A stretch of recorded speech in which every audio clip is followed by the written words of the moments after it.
बोले श्री कृष्ण कन्हैया लाल की जय। निजानंद स्वामी की जय। श्री प्राणनाथ प्यारे की जय।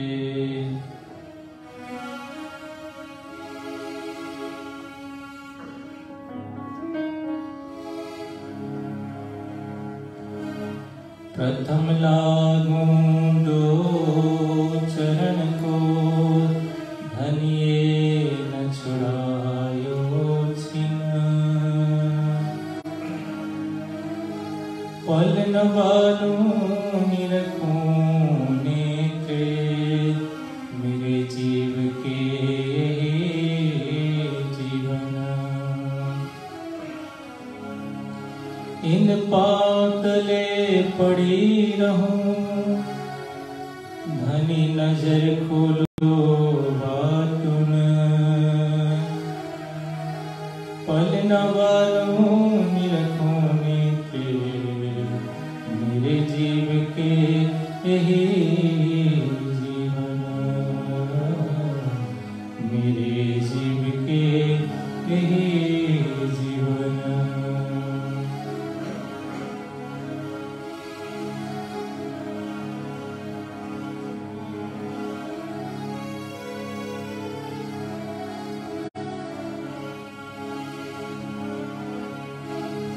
रसा मगन भई सो क्या गावे। रस मगन भई सो क्या गावे। रस मगन भई सो क्या गावे। रस मगन भई सो क्या बिचली बुध मन चित मनुआ। बिचली बुध मन चित मनवा। ताए शब्द सीधा मुख क्यों आवे। रस मगन भई सो क्या गावे। रस मगन भई सो क्या गावे। रस मगन भई सो क्या गावे। रस मगन भई सो क्या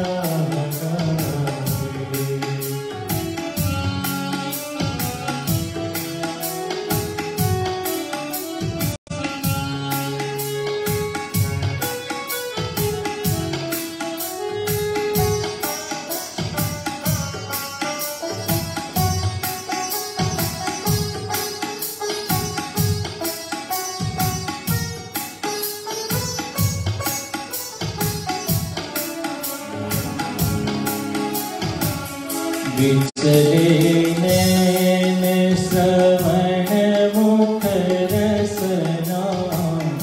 बिचले नैन श्रवण मुख रसना। बिचले गुण अंग अंग। बिचले गुण पंग इंद्रियंग। बिचली भात गई गत प्रतीत। बिचलो संग भरे और रंग भई। शब्द सीधा मुख क्यों आवे। आए शब्द सीधा मुख क्यों आवे। रस मगन भई सो क्या गावे। रस मगन भई सो क्या गावे। रस मगन भई सो क्या गावे।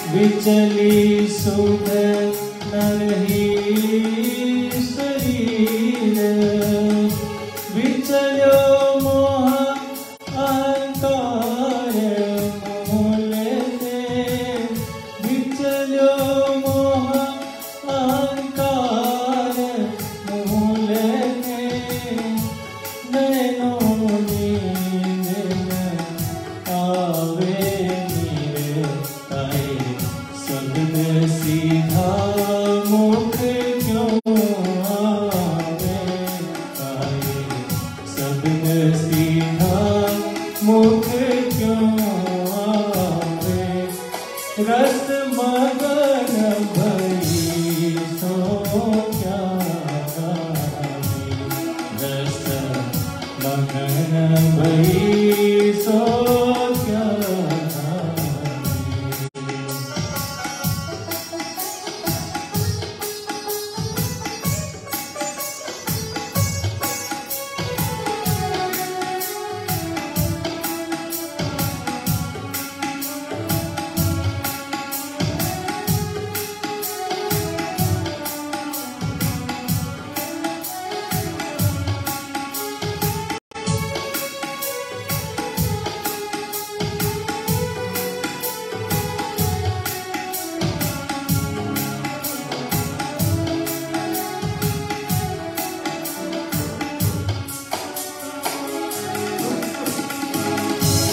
चले गई गम वार पार की, चले गई गम वार पार की, और अंगना कछुए सान, पिया रस में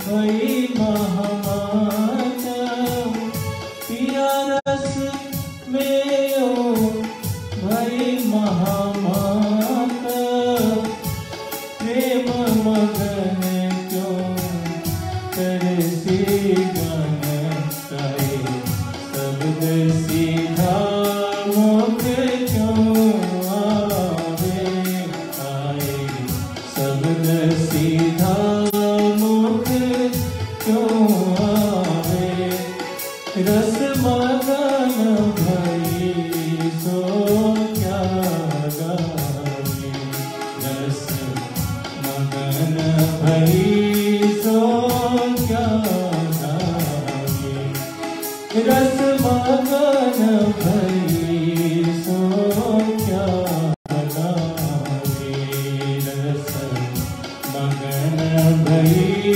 सो क्या गावे, विचली बुध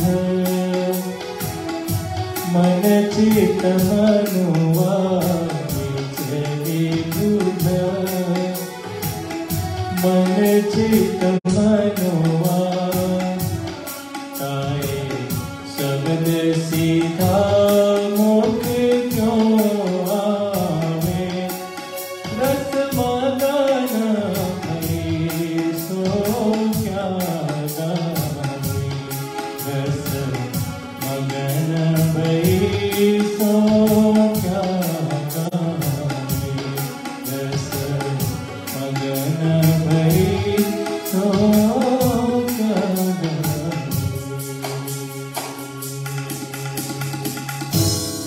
बोले श्री प्राणनाथ प्यारे की जय।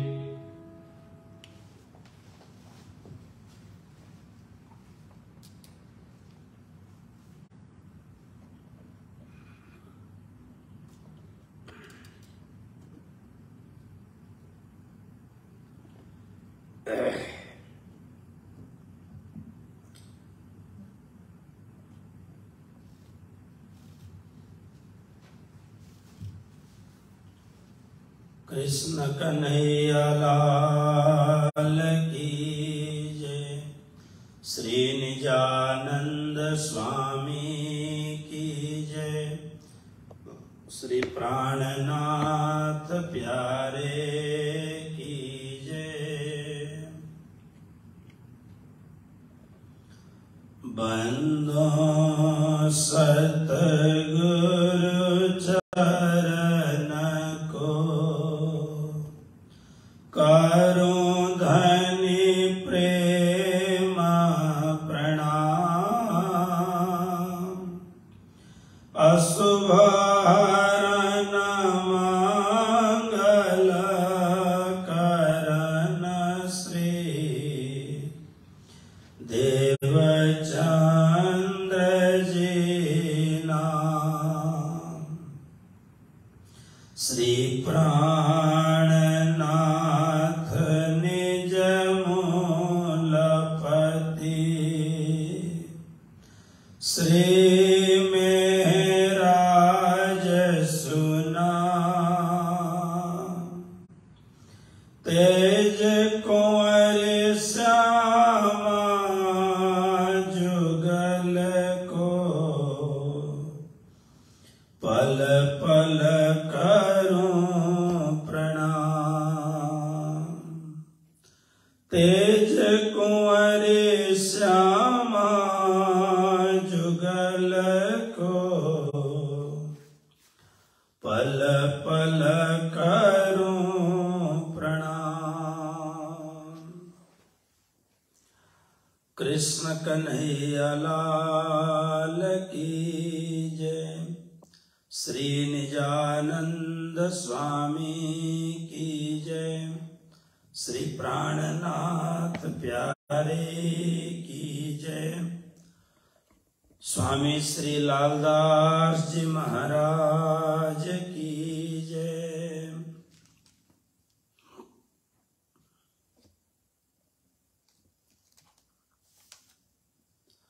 श्री महमत कहे ऐ साथ जे यह श्री देव चंद्र जी के बितक आगे खोज करेंगे सोए बातें बुजुर्ग सोए बातें बुजुर्ग।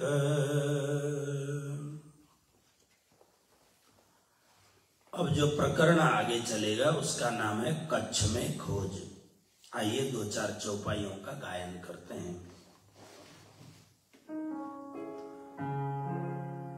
अब कहो कच्छ देश की पहुँचे आप आए जित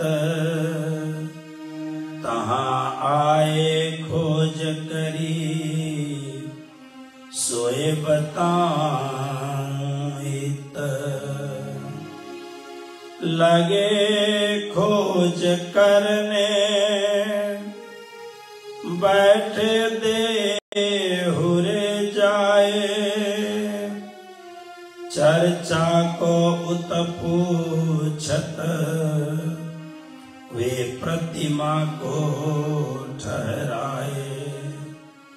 तहाँ मन माने नहीं राह न आवे नजर कोई क दिन रहे दिन में फिर उठे खोज ऊपर।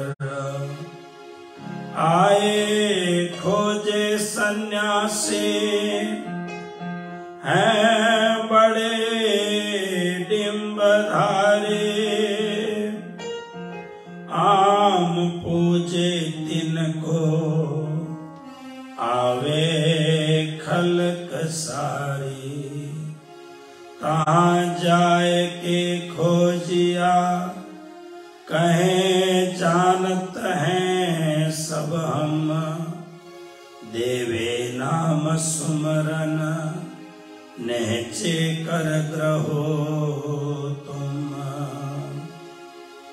नेचे कर ग्रहो तुम। अब कहूँ कच्छ देश की। सभी सुंदर साहब को कोटि कोटि प्रणाम। धर्मपरायण आदरणीय सुंदर साथ जी, इस समय इस ज्ञान सत्र में हम श्री बीतक साहिब की चर्चा सुन रहे हैं।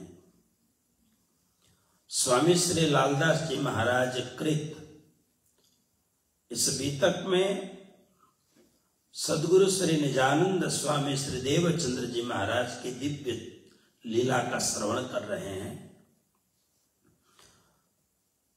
जब वो मंत्री के साथ सवारी में बैठ करके कच्छ में आए, वो अपने काम में लग गए, संसार के काम से आए थे, शादी विवाह के काम से आए थे। अब सद्गुरु श्री देवचंद्र जी महाराज का अपना काम है, वो अपने काम में लग गए। और सद्गुरु महाराज का काम क्या था? वही प्राचीनतम प्रश्न, एक परम अध्यात्म का जो जिज्ञासु है उसका प्रश्न, कोहम, मैं कौन हूं, कश्चास्ति संसार, ये संसार क्या है और ये संसार को बनाया किसने है, इसका वास्तविक कौन है ये सब करने वाला। इसलिए कच्छ देश में पहुंचे और वहां पर आकर के खोजी करने लग गए। अब देखिए, खोजी करने के संदर्भ में क्या होता है कि जिस व्यक्ति को जो सामान चाहिए वह उसी बाजार में जाके खोजी करेगा। कपड़ा चाहिए तो कपड़ा के मार्केट में जाएगा, सब्जी चाहिए तो सब्जी के मार्केट में जाएगा, लोहा लक्कड़ चाहिए तो उसी मार्केट में जाएगा। तो कहने का अर्थ यह है कि श्री देवचंद्र जी महाराज को तो अध्यात्म की जिज्ञासा है, इसलिए अध्यात्म ज्ञान के पिपासु होने के कारण यह कहाँ मिलेगा? मंदिर में मिल सकता है, अथवा अध्यात्म के जो उपासक हैं उनको मिल सकता है, वहां मिल सकता है।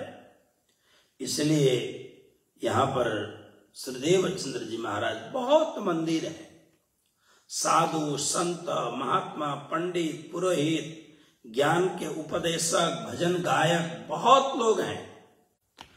और खोजी करते करते श्री देवचंद्र जी महाराज एक मंदिर में पहुंचे और मंदिर में पहुंचने पर उन्होंने वही जाकर के वहां के जो सबसे बड़े पंडित जी थे उनसे पूछा कि मुझे परमात्मा को पाना है, मुझे भगवान को पाना है, मुझे भगवत संबंधी आपसे कुछ प्रश्न करने हैं। तब उस समय उन्होंने कहा, देखो भाई, ये जो हम मंदिर में पूजा करते हैं ना, ये जो प्रतिमा है, ये जो देवालय में जो देव प्रतिमा है, यही भगवान है। अब यहाँ पर कौन से भगवान का मंदिर था ये बात नहीं बताई गई है। जो भी कुछ हो, श्री देवचंद्र जी महाराज को लगा ये जो देव प्रतिमा है, चाहे वो पत्थर का हो, चाहे वह लोहे का हो, चाहे वह अनमोल 9 धातुओं का हो, चाहे वह काष्ठ का बना हुआ हो, मिट्टी का बना हुआ हो, जो भी वह सामने जो दिखाई दे रहा है, जो प्रतिमा सामने दिखाई दे रही है, ये तो आदमियों का बनाया हुआ है। मुझे तो वो घट घट व्यापक जिसके द्वारा समग्र विश्व ब्रह्मांड संचालित होता है, वो परमात्मा चाहिए। तहां मन माने नहीं, राह न आवे नजर, कोई क दिन रहे तिन में, फिर उठे खोज ऊपर। बस वहां मन माना नहीं, थोड़े दिन रहे और उन्होंने जैसे जैसे बताया, यहाँ झाड़ू लगाओ, पोता करो, परिक्रमा करो, सेवा करो, सेवा को ही महत्व देते हैं। और देवचंद्र जी महाराज बहुत सेवा करते हैं, लेकिन यहाँ मन माना नहीं, क्योंकि उन्हें लगा कि यहाँ सत्य वस्तु की पहचान नहीं है।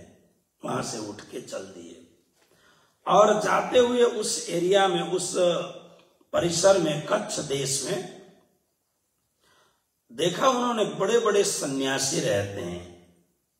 आए खोजे सन्यासी हैं बड़े डिम्बधारी, आम पूजे तिनको आवे खलक सारी।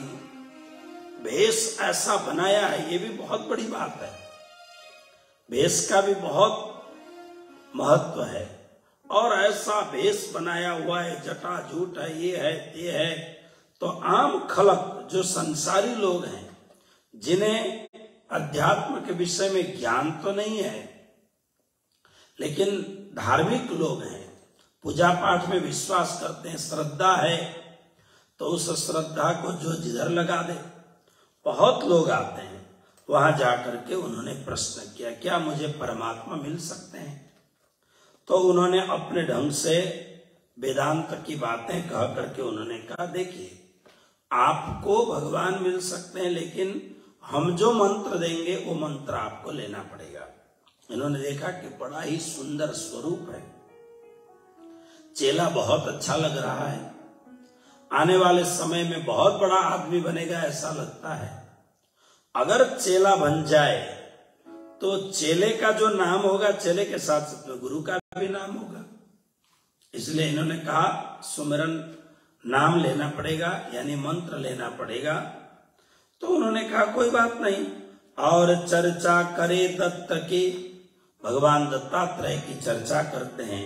फिर उन्होंने चलो नाम लेते हैं, तो नाम सुमिरन लिया, नाम सुमिरन नाम लिया। नाम लेने के बाद में थोड़े दिन वहां रहे, बड़ी श्रद्धा के साथ में। उनको तो और कोई इच्छा है ही नहीं, और कोई तमन्ना है ही नहीं। पर दिल में कछु न आवही, क्यों ए न पति जे मन। फिर उनको उससे अपना मन नहीं लगा, कि ये लगता है ये सब आडंबर है। और सामने वाले जो बड़े एकदम भेष में एकदम जबरदस्त जो महात्मा दिख रहे थे, उनके नजदीक में बैठने पर उनको ऐसा लगा इन्होंने भगवान को पाया नहीं है, ये केवल ऊपर की बातें करते हैं। इसलिए कुछ दिन रह करके वहां से भी निकल गए। फिर लालदास जी महाराज थोड़े से शब्द कहते हैं, बड़े डिम्ब कनफट्टे चले गए तिन ठौर, वे राजगुरु कहा वहीं बहुत चेले तिनके, कच्छ देश ताए मां नहीं जाए पहुंचे इनमें। कान कनफट्टे मतलब कान चीर करके, उसमें आपने देखा होगा जो खास करके जो नाथ संप्रदाय के लोग हैं, वो लोग चिरे हुए कान में माला डालते हैं, और बड़े तांत्रिक भी होते हैं वो। और ऐसे लोग थे वहां पर जिनके बड़े चेले थे, बड़ा उनको माना जाता था। बस वहां रहे, वहां भी वही प्रश्न उन्होंने किया, लेकिन उनके प्रश्न का समाधान नहीं हुआ। कारण क्या था? बैरागी लोग हैं, बैरागी कापड़ी, ये सब लोग हैं। इन लोगों के यहाँ जाने के पश्चात भी कहीं भी उनको वस्तु दिखाई नहीं देती है। इसका मूल कारण क्या है? मूल कारण यह है कि जिस भी संप्रदाय में जो लोग हैं, सदगुरु श्रीदेव चंद्र जी महाराज को लगा इनको भी वस्तु प्राप्त नहीं हुई है, सत्य का उद्घाटन इनके हृदय में नहीं हुआ है। बस अपनी गुरु परंपरा के हिसाब से इन्हें जो कुछ ज्ञान मिला वह रटे रटाई ज्ञान सबको सुनाते हैं और चेले चपाटे बनाते हैं। गुरु के गादी पर बैठे हुए हैं और खुद गुरु हो गए। लोग खूब मानते हैं, लोग आते जाते हैं, भंडारे चल रहे हैं, सब चल रहा है। लेकिन जिस तत्व को मैं खोज रहा हूं वो तत्व इनको प्राप्त नहीं हुआ है। फिर वहां से भी चल पड़े, और वहां से भी जाने के बाद में फिर इन भांत मस्जिद में मुल्ला की करी सोहबत, तहां कछु न पावही कोई कदिन रहे तित। फिर रास्ते में जाते जाते उन्होंने बांग सुनी। एक मुसलमान जोरदार बांग पुकार रहा था। पूछा होगा ये क्या कर रहा है भाई? तो अल्लाह परवरदिगार खुदा के लिए बांग पुकार रहा है। उधर ही चल पड़े। तो वहां जाकर के देखा, और जाकर के मुसलमान के जो मौलवी थे उनके साथ जाकर के बातचीत की, और उन्होंने भी बहुत बड़ी बात कही कि आपको बिल्कुल कुरान शरीफ के द्वारा ही आपको अल्लाह ताला के दर्शन हो सकते हैं, वो मिल सकते हैं, जन्नत आपको प्राप्त होगा, ये सब बातें कही बैठे। लेकिन लालदास जी महाराज यहाँ लिखते हैं, मस्जिद में जाने पर, मुल्ला के सोहबत करने पर, मुल्ला का संगत करने पर भी कुछ भी प्राप्त नहीं हुआ। अब यहाँ प्रश्न एक बात यह है जो समझने जैसा प्रश्न है, जब साक्षात अनंत ब्रह्म विद्याओं की परम विद्या स्वयं साक्षात श्री राधावतार श्रीदेव चंद्र जी महाराज, जिनके हृदय में अनंत विद्याएं पड़ी हुई हैं, मस्जिद में हो गए तो उनको कुछ भी नहीं मिला। लालदास जी बहुत स्पष्ट लिखते हैं, तहां कछु न पावहीं, कुछ भी नहीं मिला उनको, इसलिए फिर वहां भी छोड़ करके चले गए। तो इस बात से हमें यह समझना चाहिए कि महामती स्वामी श्री प्राणनाथ जी महाराज ने हरिद्वार आने के बाद में, मेरता के बाद में जब हरिद्वार आए, हरिद्वार के बाद में दिल्ली आए, और दिल्ली में आकर के औरंगजेब को समझाने के लिए उन्होंने जो भी प्रयत्न किया, उसमें कुरान को पढ़ना पड़ा, हदीसों को पढ़ना पड़ा, अनेक प्रकार के मुसलमान के धर्म गुरुओं का संगत करना पड़ा। फिर ध्येय एक था, मात्र ध्येय क्या था, ये जो हिंदुओं को सता रहा है, हिंदुओं को मार रहा है, हिंदुओं के मंदिर को तोड़ रहा है, हिंदुओं के मूर्तियों को, भगवान के देवताओं की प्रतिमाओं को तोड़ करके रोड में और सीढ़ियों में ढलवाता है, यह अत्यंत उग्र पाप कर रहा है। अब सम्राट है, युद्ध से तो इसको जीता नहीं जा सकता है, और महात्मा होने के बाद में युद्ध की कल्पना भी प्रारंभ में नहीं करनी चाहिए। इसलिए सोचा इसको समझाऊं। तो उसको समझाने के लिए पहली तो भाषा उर्दू चाहिए, उर्दू अरबी फारसी भाषा चाहिए। दूसरी बात, वो जिस जुबान में समझता है वो जुबान भी बोलनी पड़ेगी, और जिस लहजे में वो समझता है उस लहजे को प्रयोग करना पड़ेगा। इसलिए कुरान के और हदीसों के साक्ष्यों को देकर के औरंगजेब को उसके दुर्मदांध, जो अतिशय घोर हिंदुओं के प्रति, हिंदू धर्म के प्रति, हिंदू मंदिरों के प्रति उसका जो अत्याचार था, उस अत्याचार से उसको विरक्त किया जाए और हिंदुओं के ऊपर अत्याचार न हो। केवल इसके लिए श्री प्राणनाथ जी महाराज ने मोहम्मद की बड़ाई की, कुरान की बड़ाई की, और कुरान में ये भी कह दिया, देखो परम धाम की बात में भी इसमें लिखी हुई है। लेकिन ये पूरे के पूरे यह जो प्रकरण है, इसके पीछे मूल अवधारणा यही है कि एक बार उन्होंने कह दिया, देखो हिंदू धर्म शास्त्र में जो नहीं है उससे भी बढ़कर तुम्हारे यहाँ है, इसलिए तुम्हारे यहाँ जो किसी को भी मारना, पीटना और इनको अनेक प्रकार के अत्याचार, कष्ट देना, ये आपके संप्रदाय का, ये आपके मजहब के लिए लायक नहीं है। इस बात को समझाने के लिए प्राणनाथ जी ने पुरजोर से कोशिश किया, इसलिए प्राणनाथ जी ने ये सब बातें लिखी। नहीं तो अगर कुछ होता तो लालदास जी महाराज, इस चौपाई को अक्सर लोग भूल जाते हैं, अगर कुछ होता तो लालदास जी महाराज ये नहीं कहते हैं, साक्षात धाम धनी स्वरूप सतगुरु मेरे श्याम जी मैं अहनिश चरण रहूं, अनंत कोटि ब्रह्म विद्याओं की परम अधिष्ठात्री श्री राधा जी की मूल शक्ति, आह्लादिनी शक्ति श्री श्यामा जी महारानी वहां गए देवचंद्र जी बन करके, और उन्होंने वहां जाकर के देखा कि इन भांत मस्जिद में मुल्ला की करी सोहबत तहां कछु न पावही, वहां उनको कुछ भी नहीं मिला। और प्राणनाथ जी को भी बाद में तो कुछ भी नहीं मिला, इसलिए छत्रसाल जी को आगे करना पड़ा, और छत्रसाल जी को आगे करके युद्ध करना पड़ा, युद्ध करा करके और उसको युद्ध से परास्त करना पड़ा। वहां पर तारतम ज्ञान के द्वारा नहीं, किंतु तलवार की भाषा वो समझा। क्योंकि वो तलवार की ही भाषा समझने वाला था। खैर, तो इस प्रकार से श्री प्राणनाथ जी महाराज, श्री देवचंद्र जी महाराज चारों ओर खोजी करते करते कहीं भी जो उनको चाहिए वो नहीं मिल रहा है। अकस्मात उन्हें याद आया, अरे हमारे पिताजी के गुरुदेव थे हरिदास जी, उनके आश्रम में जाते, खोजते खोजते हरिदास जी के आश्रम में पहुंचे तो लालदास जी महाराज क्या कहते हैं, फिरते भोज नगर आए 3 शहर में, तहां हरिदास जी रहे भई सोबत 3 से। हरिदास जी के आश्रम में, मंदिर में, घर ही में आश्रम था, वहां पहुंच गए। अब ये कौन थे हरिदास जी?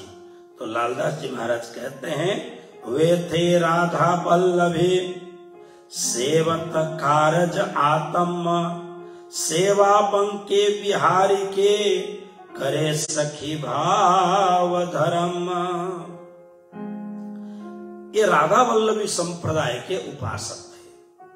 अब देखिए राधा वल्लभी क्या है, मैं थोड़ा सा आपको बताऊं, क्योंकि पूर्ववर्ती जो हरिदास जी थे उसके बाद में, बहुत समय के बाद में ये कच्छ वाले हरिदास जी बने हैं। अब ये क्या था, वृंदावन में जब हरिदास जी, वो हरिदास जी जो संगीत के पारंगत विद्वान थे, जो तानसेन और बेजू बावरा इनके गुरु थे, तो ये जो हरिदास जी महाराज थे, एक तो ये हरिदास जी हो गए, ये हरिदास जी महाराज मूल में ऐसा लगता है कि निम्बार्क संप्रदाय में थे। बाद में क्योंकि निम्बार्क संप्रदाय में भी इनकी जो परंपरा रही वो अतिशय सखी भाव में चले गए, श्री राधा जी के परंपरा में, तो इसलिए फिर सखी संप्रदाय का हरिदासी अलग ही एक संप्रदाय के रूप में चल पड़ा। तो ये हरिदास जी थे जिन्होंने श्री बांके बिहारी जी को प्रकट करके आज भी श्री वृंदावन धाम में प्रत्यक्ष भगवान का दिव्य स्वरूप श्री कृष्ण का बांके बिहारी स्वरूप है। लेकिन उसी समय थोड़ा आगे पीछे एक और संत थे जिनका नाम था हित हरिवंश। अब इसमें श्री मोहन प्रियाचार्य जी महाराज ने बीतक विमर्श में हरिवंश जी को भी हरिदास लिखा है, लेकिन ये हरिवंश जी का हरिदास नाम नहीं है, हरिवंश नाम है, इसलिए वृंदावन में कहा जाता है हित हरिवंश। तो ये जो संप्रदाय है, इनके जितने भी शिष्य हैं उनके पीछे हित लगता है। हित हरिवंश हो गया, हित माधवदास, हित गोविंदास, इस तरीके से हित। तो हित हरिवंश जी, इनके द्वारा जो संप्रदाय चला वो है राधा वल्लभ संप्रदाय। तो ये जो हरिदास जी थे, ये थे उमरकोट के जो राजा थे, भले छोटे राजा होंगे लेकिन राजा थे। तो ये राजा के यहाँ ये अच्छे, बड़े अच्छे प्रतिष्ठित मंत्री पद में ये सेवा करते थे। तो राजा ने मंत्री हरिदास जी, इनका पूर्व नाम अलग था, अभी मैं विस्मृत हो रहा हूं, इनको कहा एक काम करो, दिल्ली जाओ और दिल्ली का जो शहंशाह है उसको ये बात कहनी है करके उनको भेज दिया। कुछ कर टैक्स वगैरह भी देना होगा, कुछ काम भी होगा। तो वृंदावन ये जो थे दिल्ली चले गए। दिल्ली जाने के बाद में जब काम पूरा हो गया तो कृष्ण भक्त तो थे ही पहले से, तो इनके मन में इच्छा हुई चलो वृंदावन दर्शन करने जाते हैं। ब्रजमंडल में गए, 84 कोस ब्रज की यात्रा की। फिर वृंदावन की तो भूमि ही वृंदावन सम वन नहीं, नंदी ग्राम सो ग्राम, बंसी बट सो बट नहीं, कृष्ण नाम सो नाम। तो वृंदावन अलौकिक भूमि है, इसलिए तो भक्तों ने कहा कन्हैया कन्हैया पुकारा करेंगे, कन्हैया कन्हैया पुकारा करेंगे, लताओं में ब्रज की गुजारा करेंगे, ओ लताओं में ब्रज की गुजारा करेंगे। कहीं तो मिलेंगे ओ बांके बिहारी, कहीं तो मिलेंगे ओ बांके बिहारी। उन्हीं के चरण चित लगाया करें, ओहो उन्हीं के चरण चित लगाया करें।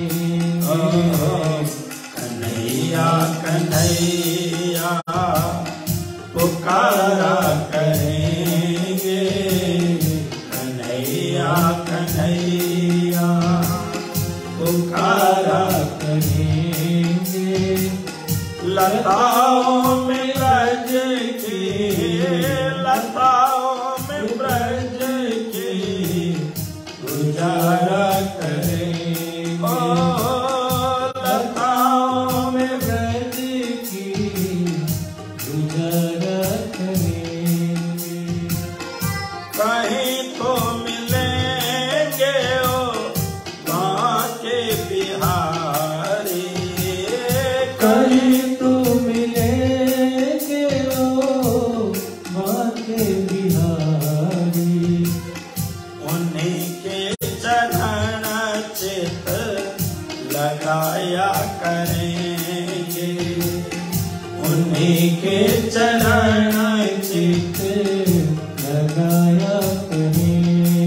ओ कन्हैया कन्हैया पुकारा करेंगे, कन्हैया कन्हैया पुकारा करेंगे।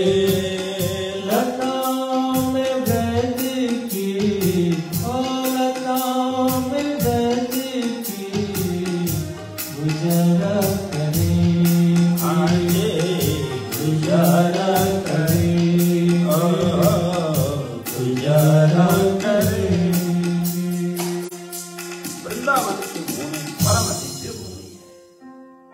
मैं तो वहां खुद वर्षों तक रहा हुआ हूं, इसलिए आज भी अब जब उत्तरार्ध जीवन का लग रहा है तो ऐसा लगता है कि वृंदावन जाके बैठे और भजन करें। और ये भाव जब पक जाए तो कब राधे रानी बुलाएं और वृंदावन का वास हो पता नहीं चलता है। बीज है तो इस प्रकार से ये वहां पर वृंदावन में रहे, कहीं रास की लीला देखते हैं, परिक्रमा करते हैं, राधा रानी की कृपा हो गई और हित हरिवंश संप्रदाय में पहुंचे। और वहां जब उन्होंने सुना, ओ हो राधा का अलौकिक महत्व देखा। राधा नाम सुधार समरसयितुम जिह्वास्तु में बेहुवला, पादौ तत्पद कांकिता सुचरताम, वृंदाटवी बीतिषु तत्करमैव करः करोतु हृदयं, तस्याः पदं ध्यायतात् तद्भावोत्सवतः परं भवतु मे तत्प्राणनाथे रतिः। यही तो हरिवंश जी महाराज का ये रचा हुआ श्लोक है। अद्भुत अलौकिक राधा के महत्व का, राधा वल्लभ का महत्व सुना और उन्होंने वहां दीक्षा ले ली। बहुत वर्षों तक रहे, उसके बाद में वो चले गए। जाने के बाद में वो भजन भक्ति में लग गए और लगभग 11-12 वर्ष तक नहीं आए। वो जमाना था, आते जाते ही महीनों लग जाते थे।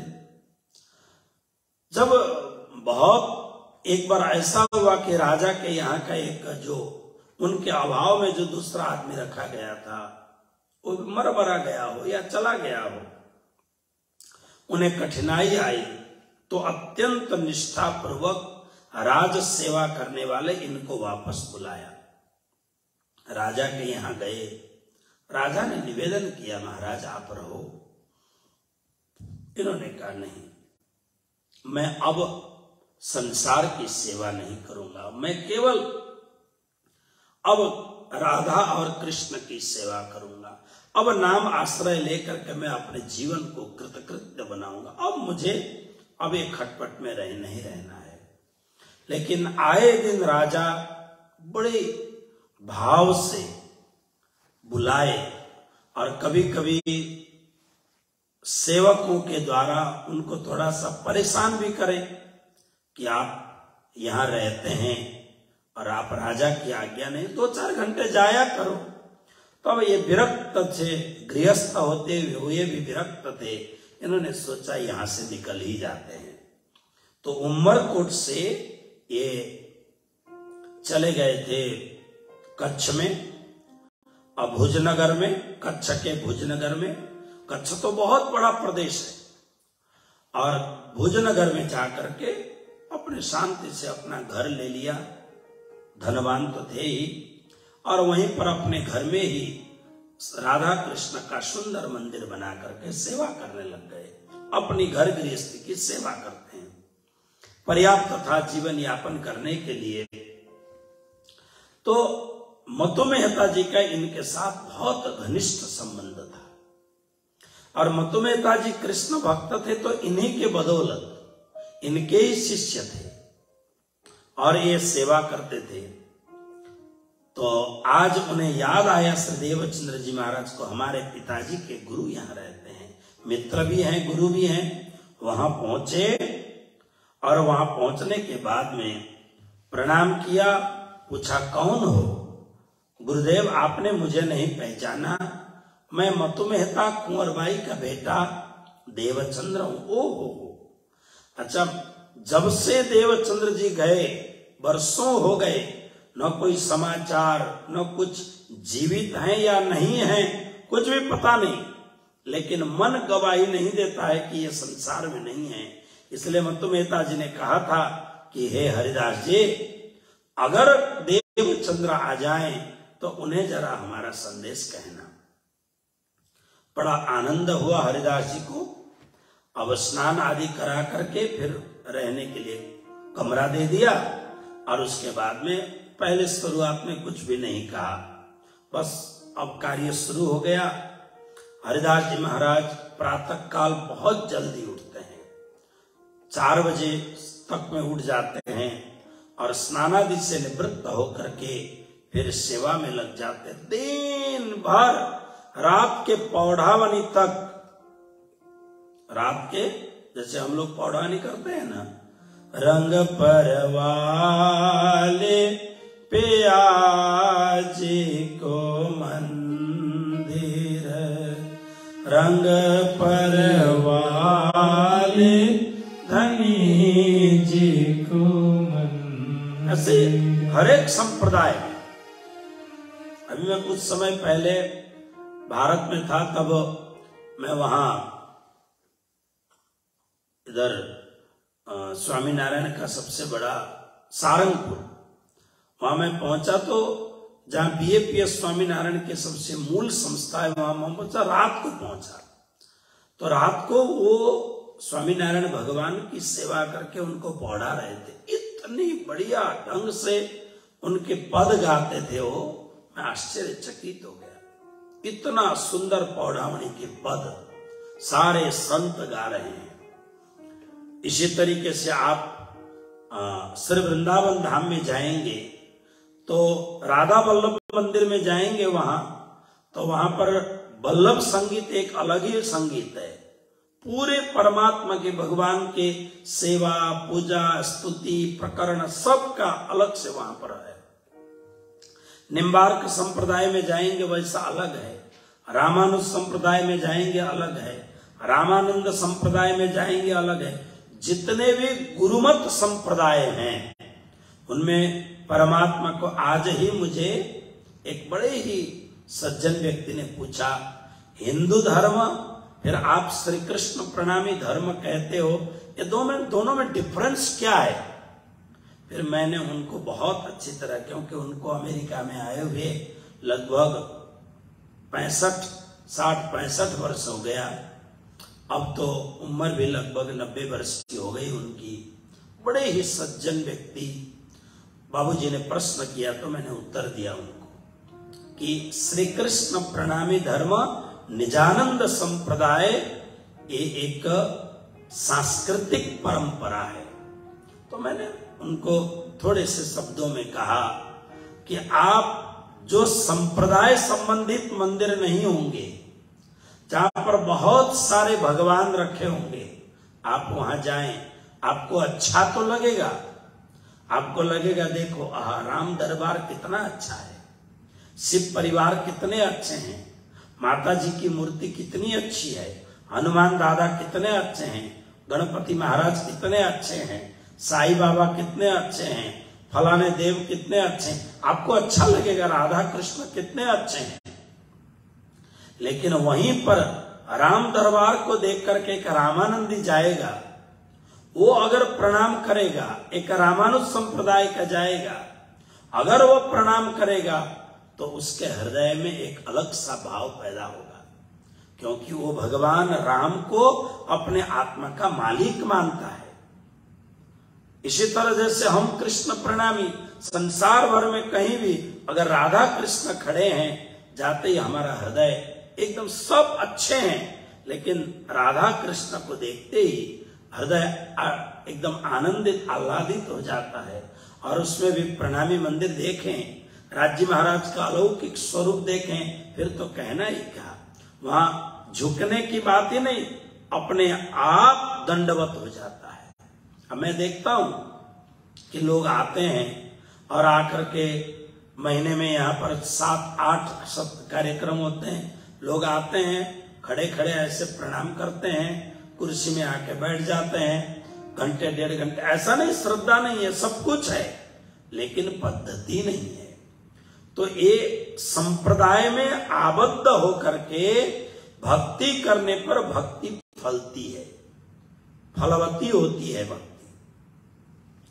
तो श्रीदेव चंद्र जी महाराज ने देखा, सवेरे से लेकर रात तक श्री हरिदास जी महाराज सेवा कर रहे हैं, क्या बढ़िया, प्रातः काल उठते हैं और मंदिर में जा करके फिर भगवान को उठाते हैं।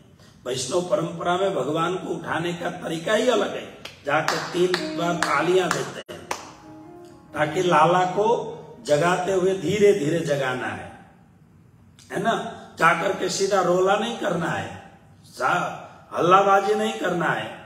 सवेरे जब उठाने जाते हैं तो हमारे यहाँ कैसी सुंदर सुंदर प्रभातियां हैं, नरसिंह मेहता ने प्रभाती गाई है, हमारे प्रणामी संप्रदाय में कितनी सुंदर सुंदर प्रभातियां हैं, है ना।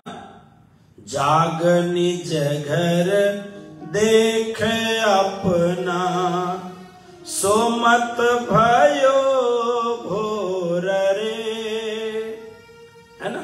छोटे छोटे हम जब बच्चे थे तब शिशु में कालिंपुंग सिलीगुड़ी रहे, गुरुजी हमें बतलाएं, हमारे बड़े जो थे वो हमें सिखाएं।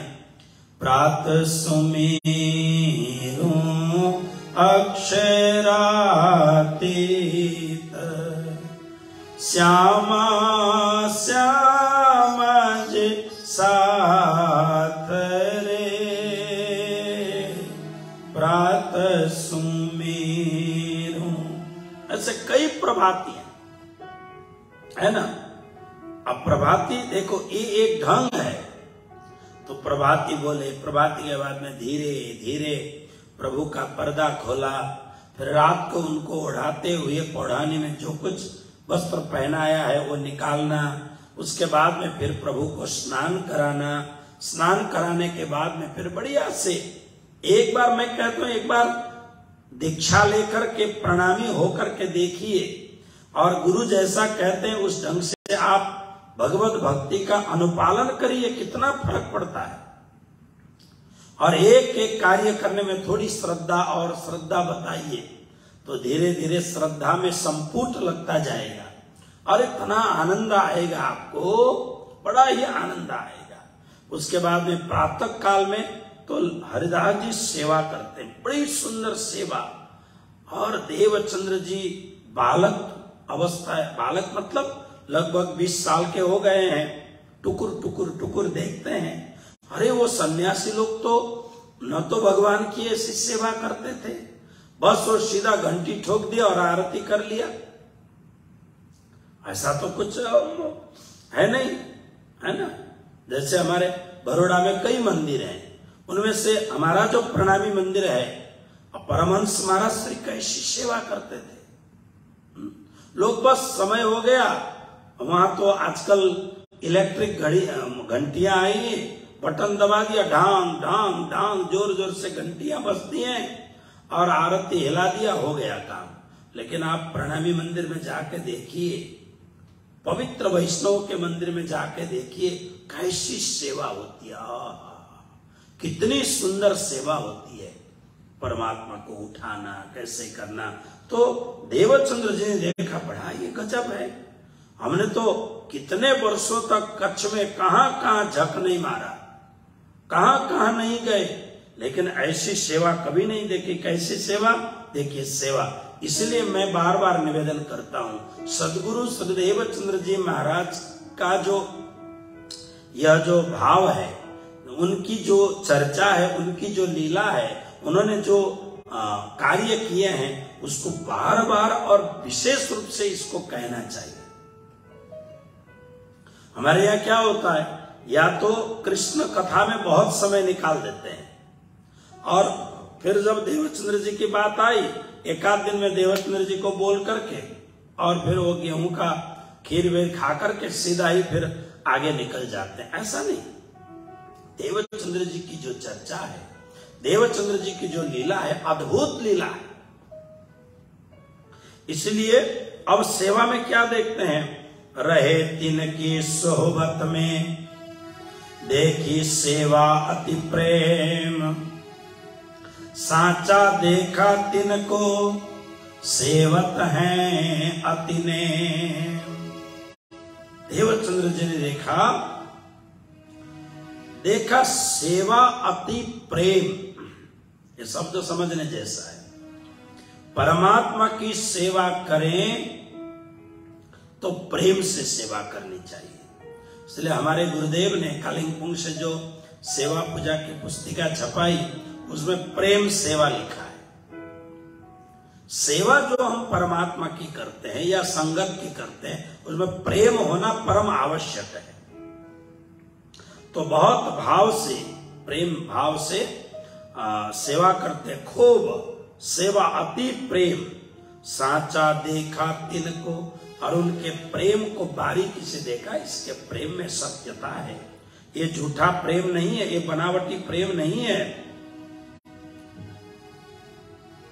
सेवत हैं अति नेम, बड़े नियम पूर्वक सेवा करते हैं। गुरु महाराज ने जो नियम बताए हैं, उन्हें नियम पूर्वक सेवा करते हैं। सेवा किसकी करते हैं, तो यहाँ लिखे हैं, सेवा बन के बिहारी की करे सखी भाव धर्म। है तो पुरुष, किंतु सखी भाव से श्री कृष्ण की सेवा करते हैं। बांके बिहारी जी की सेवा है और उसकी सेवा करते हैं। अब सेवा कैसे करते हैं देखिए, जब रुत आवे गर्मी की तब सेवा तिन माफक, ठंडक करे हर भांत सो आगा समय रुत ताकत। गर्मी का समय आया, जैसे आजकल अमेरिका में भी, खास करके टेक्सास में भयंकर गर्मी है। तो गर्मी का जब समय आया, तो गर्मी के समय में गर्मी के हिसाब से सेवा करते हैं। मतलब ठंडक करे हर भांत सो। अब भोजन बनाया तो गरम गरम भोग नहीं लगाना है, उसको थोड़ा ठंडा करना है। जल रखा तो जल को भी थोड़ा ठंडा करके, मतलब हर प्रकार से वस्त्र जो पहनाएंगे, वस्त्र जो रखेंगे। अमेरिका में तो एक बात बहुत अच्छी है, क्योंकि यहाँ सेंट्रल एसी होता है और 24 घंटे एसी चलता है, और जब ठंडी शुरू होगी फिर 24 घंटे यहाँ पर हीटर चलेगा। इसलिए कोई तकलीफ नहीं है।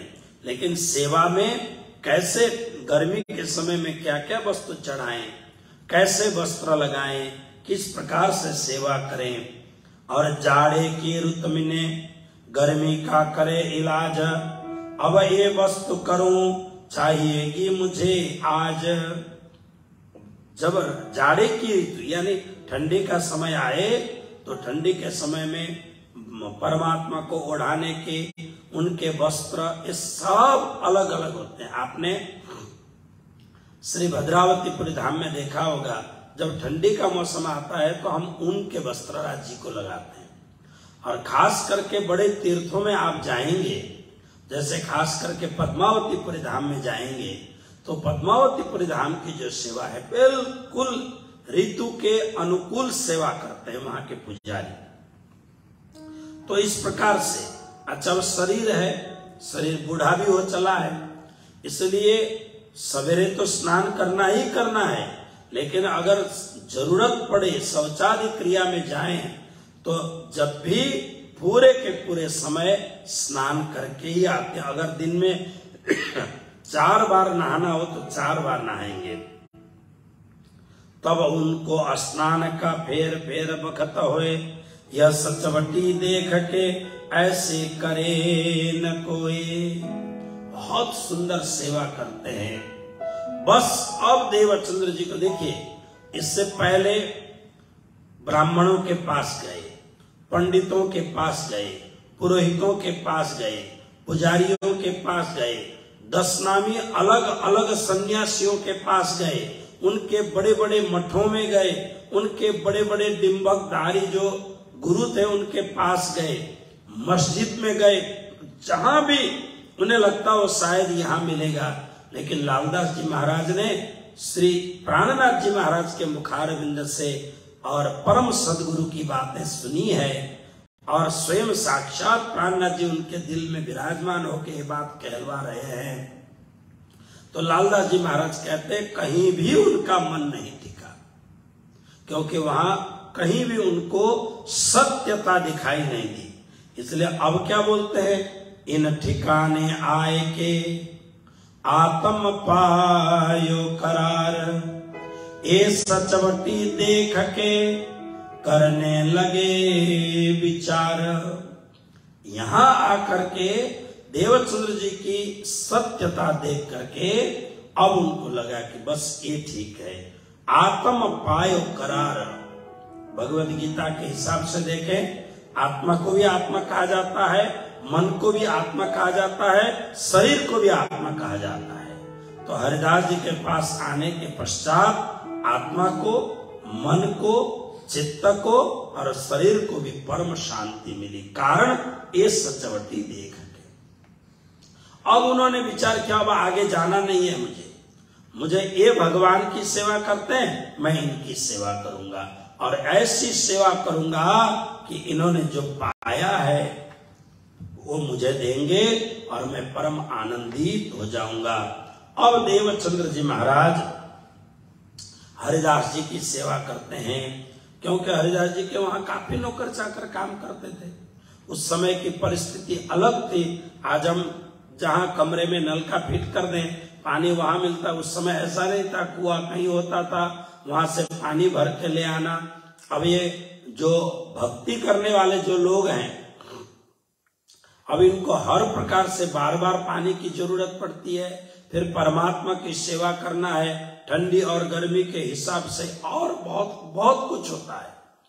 अब आप आज तो घर में बैठ करके चूल्हा जलाना चाहे तो गैस ऑन करो चूल्हा, उस समय ऐसा नहीं होता, जंगल में जाके लकड़ी बीन के ले आना, फिर चूल्हा जलाना, हर प्रकार की बहुत काम होता था। तो हरिदास जी सेवा करते हैं भगवान की, श्री कृष्ण की सेवा करते, बंके बिहारी की सेवा करते, बांके बिहारी के, और श्री देवचंद्र जी महाराज श्री हरिदास जी के इन सभी सेवाओं में सानुकूल होकर के अब सेवा करते हैं। अब देखिए सेवा कितनी बड़ी चीज है, हम पहले से सुनते आ रहे हैं। जो सेवा करता है उसे ही मेवा मिलता है। मेवा मतलब पपीता नहीं, मेवा का अर्थ है कि मिष्टान्न मिलता है, यानी फल मिलता है। तो देवचंद्र जी महाराज ने ऐसी सेवा की, श्री हरिदास जी के मन में आया कि इसको मुझे देना है। मैंने जो पाया है, मेरे चित्त में जो रत्न छिपा हुआ है, ये रत्न इसको देना है। तो वो रत्न कैसे देंगे, कल की सेवा में आप लोगों के साथ बात की जाएगी। आइए, आज के प्रसंग को मैं काफी आगे ले जाना चाहता था, लेकिन समय ने साथ नहीं दिया। कल पुनः हम लोग आगे की चर्चा श्रवण करेंगे। आइए, अब हम बड़े भाव और प्रेम से जय जयकार करते हुए अर्जी बोलेंगे। ये अर्जी एक केवल कर्मकांड नहीं है, बल्कि अर्जी यानी विनती, राज्य की प्रार्थना कि हे धनी, हमें हमारे ऊपर कृपा बरसाते रहिए। हम तो नाचीज हैं, हम अनजान हैं, मूढ़ हैं, हमारे ऊपर कृपा बरसाइए। आपकी कृपा से ही हमें सब कुछ मिलेगा। आइए, जय जयकार करते हुए अब प्रेम से अर्जी बोलते हैं। कृष्ण कन्हैया लाल की, निजानंद स्वामी की, श्री प्राणनाथ प्यारे की जय। पिया तुम होते से कीजियो मैं अर्ज करो मेरे पेऊ जी। हम जैसी तुम जिना करो मेरा, तलप तलप जाए जीव जी। जीवड़ा तो जीवे नहीं क्यों, मीठे दिल के प्यास जी। तुम बिना मैं किन सुख हूँ प्रिया, तुम हो मेरी आस जी। आस वीरानी तो करो पिया, जो कोई दूसरा होए भी। सब विध पिया जी समरथ दीन, रह जात रोए रोए जी। जन्म अंधे जो हम होए पिया, सो तुम देखते कीजिए। जब तुम आप दिखाओगे, तब देखूंगी नैनन भर जी।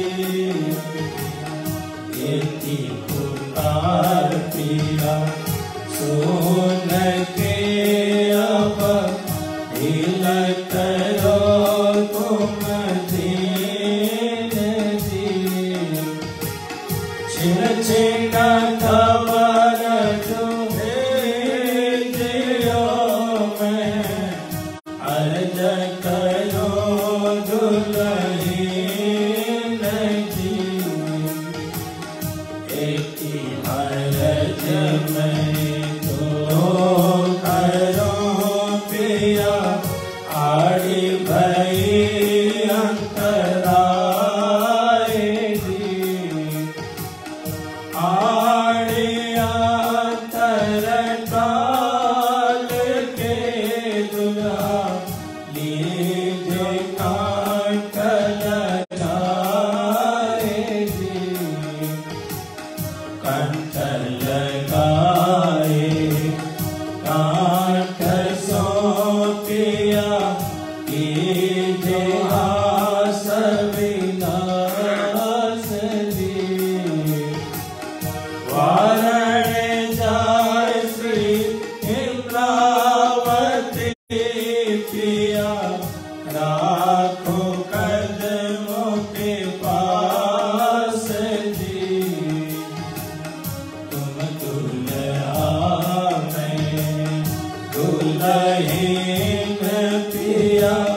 और न जानो बात जी, किस कैसो सेवा करो पिया, सांगो साक्षात जी,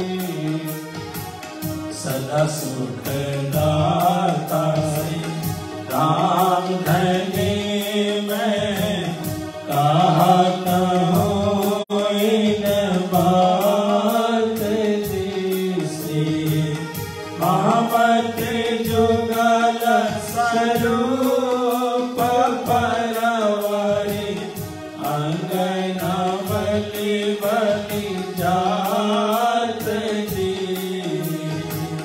सदा सुख दाता राम धने मैं क्या कहूँ इन बात तीसरी, मोहम्मद जुगल सोरा परवारी, अंगना बलि बलि जात जी, किया तुम हो तैसी कीजियो मैं अर्ज करो मेरे देव जी,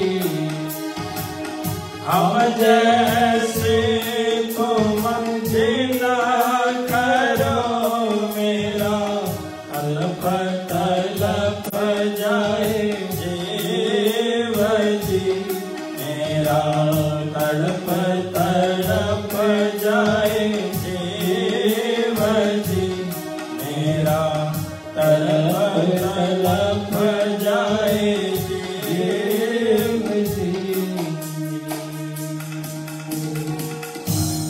कृष्ण कन्हैया लाल की, श्री निजानंद स्वामी की जय, श्री प्राणनाथ प्यारे की जय, श्री बाईजू महारानी की जय, श्री छत्रसाल महाराज की जय, श्री कृष्ण प्रणामी धर्म की जय, तीनों पुरी धाम की जय, श्री भद्रावती पुरी धाम की जय, श्री परमहंस महाराज की जय, सर्व सुंदर साथ की जय, बोल बोल पंजे वाले स्वामी श्री लालदास जी महाराज